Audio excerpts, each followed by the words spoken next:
കുട്ടികൾ പണ്ട് കണ്ടിരുന്ന ഈ ആനിമേഷൻ സീരീസ് ഒക്കെ ഉള്ള ചാനലുകൾ കാണുമ്പോൾ അത് കുട്ടികൾക്ക് മാത്രം അപ്പീലിംഗ് ആവുന്ന രീതിയിലായിരുന്നു. നീ അവിടെ കണ്ടോ എന്നൊക്കെ പറഞ്ഞിട്ട്. പക്ഷെ ഇപ്പോ ഈ എല്ലാ ഏത് ഏജിലുള്ള ആളുകൾക്കും കാണാൻ പറ്റാവുന്ന രീതിയിൽ അതിനെ ഒരുക്കിയിട്ടുള്ള ഒരു രീതിയിൽ ഭയങ്കരമായിട്ട് മുഴച്ചു നിൽക്കുന്നില്ല. ഈ പറഞ്ഞ പോലെ അതിലേക്ക് ചേരാത്ത മലയാളീകരിക്കാൻ വേണ്ടിട്ട് കുറെ ശ്രമിച്ചിട്ടില്ല. ഒരിക്കലും അത് കേരളത്തിന്റെ ബാക്ക്ഗ്രൗണ്ടിൽ അത് സെറ്റ് ചെയ്യാൻ നോക്കിയിട്ടില്ല. ഇങ്ങനത്തെ കാര്യങ്ങളെ പറ്റിയൊക്കെ അവരാണ്. ഇത് കുട്ടികൾക്ക് മാത്രമല്ല, ഇത് എല്ലാവർക്കും. നമുക്ക് ഈ പ്രോജക്റ്റ് കയ്യിൽ വരുമ്പോ തന്നെ you do A research on അതായത് ഇത് ആത്യന്തികമായിട്ട് ഇതൊരു ഇംഗ്ലീഷ് മൂവിയാണ്. ഇതൊരു ഇംഗ്ലീഷ് ഡയറക്ടറിന്റെ അല്ലെങ്കിൽ ആ റൈറ്ററിന്റെ കോൺസെപ്റ്റ് ആണ്. അപ്പൊ അവരെന്താണ് ഉദ്ദേശിച്ചിട്ടുള്ളത് അത് മനസ്സിലാക്കാതെ നമുക്ക് ആസ് എ ഡബിംഗ് ഡയറക്ടർ നമ്മൾ ഫെയിൽ ആവുകയുള്ളൂ.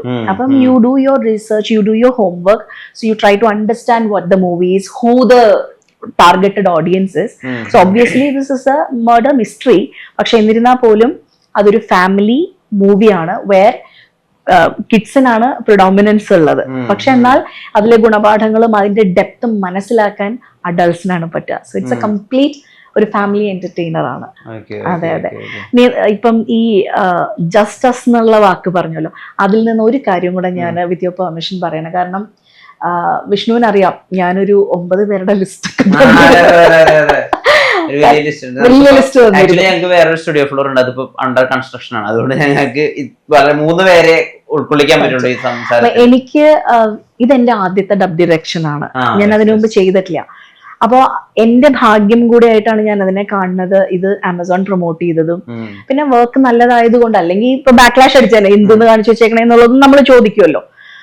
അപ്പൊ ഇത് ഇത്രയും ഈ പറയുന്ന ഇതിന് പുറകിൽ നിൽക്കുന്നവർക്കുള്ള ഓപ്പർച്യൂണിറ്റീസ് കുറവാണെന്ന് വളരെ റൈറ്റ്ഫുള്ളി മറിയ പറയണ പോലെ എന്റെ ആഗ്രഹം ഇതിൽ ചെയ്ത എല്ലാവരും, പ്രത്യേകിച്ച് മെയിൻ ആയിട്ടുള്ള ആളുകൾ, സെബാസ്റ്റ്യൻ, മോപ്പിൾ, സോറ, അവരൊക്കെ നല്ല അപ്രിസിയേഷൻ ഇങ്ങനെ പോയിക്കൊണ്ടിരിക്കും. എനിക്ക് ഇവരെയൊക്കെ ഒന്ന് കേട്ടറിയണം എന്നൊരു ആഗ്രഹം ഉണ്ടായിരുന്നു. അപ്പൊ അതുകൊണ്ട് തന്നെ എനിക്ക് ഈ ഫ്ലോറിൽ എനിക്കുള്ള നിമിഷങ്ങൾ മുഴുവൻ ഞാൻ അവരെ കുറിച്ച് പറയാനാണ്. So it's just us. അപ്പൊ അതിനുള്ള ഓപ്പർച്യൂണിറ്റിയും കൂടെ എനിക്ക് തരണം. മറ്റൊരു കാര്യം ഞാൻ ചോദിച്ചോട്ടെ, ഇപ്പൊ സാധാരണ ഏതെങ്കിലും ഒരു പടത്തിന്റെ ഡബ് ഈ പറഞ്ഞ ഏതെങ്കിലും OTT പ്ലാറ്റ്ഫോമിൽ മോശമാകുമ്പോൾ ആളുകൾ പറയുന്നത് ഇതിനേക്കാൾ നന്നായി കൈരളി TV ചെയ്യും എന്ന് പറഞ്ഞിട്ടാണ്.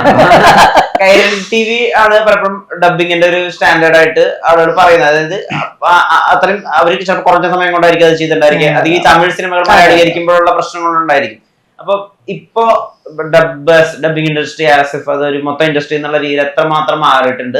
അപ്പൊ നമ്മൾ നല്ല ഒരുപാട് വർക്കുകൾ കാണാറുണ്ട്, അതിന്റെ ഇടയിൽ ചിലപ്പോൾ ചില മോശം വർക്കുകൾ കാണാറുണ്ട്. എങ്ങനെയാ ഇതിന്റെ ഒരു ക്വാളിറ്റി അസസ് ചെയ്യാം? ഞാൻ ഫ്രെയിംസിൽ മാത്രമാണ് ഡബ് ഡയറക്ഷൻ ചെയ്തിട്ടുള്ളൂ. And this is my first. അപ്പൊ ഞാൻ ഇന്നലെ എന്റെ സെക്കൻഡ് പ്രോജക്റ്റ് തീർത്തിട്ടേ ഉള്ളൂ. അപ്പൊ എന്റെ ഇത്രയും നാളത്തെ as a dubbing artist with frames and as A dub director ഞാൻ മനസ്സിലാക്കിയിട്ടുള്ള കാര്യങ്ങൾ എന്ന് പറഞ്ഞു കഴിഞ്ഞാൽ, നമ്മൾ മലയാളി ഓഡിയൻസിന് വേണ്ടിയിട്ട് ഒരു അന്യഭാഷ സാധനം തർജ്ജമ ചെയ്ത് ഇറക്കുകയാണ്. അപ്പോൾ നമുക്കിപ്പോൾ ചില ഫൗൾ ലാംഗ്വേജസ് നമുക്ക് അതേപടി എല്ലായിടത്തും ഉപയോഗിക്കാൻ പറ്റില്ല. എന്നാൽ ഇപ്പോൾ ഇപ്പോൾ സപ്പോസ് ഞാനൊരു ടീനേജ് ഒരു സ്റ്റോറിയാണ് പ്രസന്റ് ചെയ്യണമെങ്കിൽ ദേ use all the F words, that's just like common thing. അപ്പൊ അവിടെ എനിക്ക് മോഡറേറ്റ് ആവാൻ പറ്റില്ല. അപ്പൊ ഇതൊരു ബാലൻസിങ് ആണ്.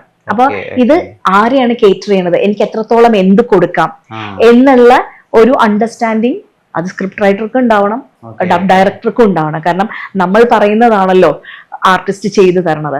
അപ്പം മലയാളി ഓഡിയൻസിന് രുചിക്കുന്ന രീതിയിൽ വളരെ നമ്മൾക്കിടയിൽ സംസാരിക്കുന്ന ഒരു സംഭവമായിട്ട് കൊണ്ടുവരാന്നുള്ളതാണ്.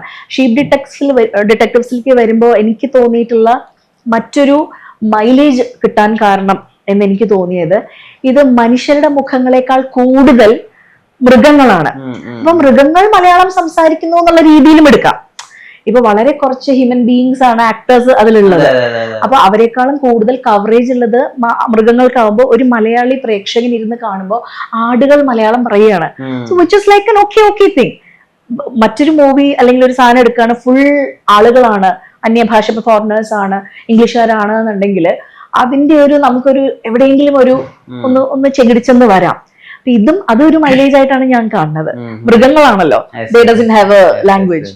ലില്ലിയുടെ കോൺവെർസേഷനിൽ ഏറ്റവും ഇഷ്ടപ്പെട്ടത് ഈ മേഘങ്ങളാവുന്ന അതിന്റെ എക്സ്പ്ലനേഷൻ പറയുന്നതാണോ അതോ മേഘങ്ങളാവുന്നില്ല എന്ന് തിരിച്ചറിയുന്ന ഭാഗമാണോ? എനിക്ക് ആക്ച്വലി ഇഷ്ടപ്പെട്ടതെന്ന് പറഞ്ഞു കഴിഞ്ഞാൽ വേറെ ഓപ്ഷനാ. ആ, ഏറ്റവും ഇമോഷണലി കണക്ട് ആവുന്നത് ഇതുപോലുള്ള ഡയലോഗുകളാണ്. ആ, പക്ഷെ ഇഷ്ടപ്പെട്ടതെന്ന് പറയുമ്പോൾ അതിലേറ്റവും ഫണ്ണായിട്ട് നമ്മൾ ചെയ്ത കുറച്ച് ആ. പോർഷൻസ് ഉണ്ടായിരുന്നു. അതായത് അതൊക്കെ അതിന്റെ ക്രെഡിറ്റ്സ് ഈ സ്ക്രിപ്റ്റ് റൈറ്റർക്കും ഡബ് ഡയറക്ടർക്കും ഒക്കെ കൊടുക്കണം. കാരണം ആദ്യമായിട്ട് റോഡ് കാണുന്ന സമയത്ത് പറയും മോപ്പിള ഇത് എന്തോ ഇത് ചോദിക്കുന്നുണ്ട്. ആ, ആ, അത് എന്റെ കമന്റ് ബോക്സിൽ ആക്ച്വലി വന്നു. ആ, ആ.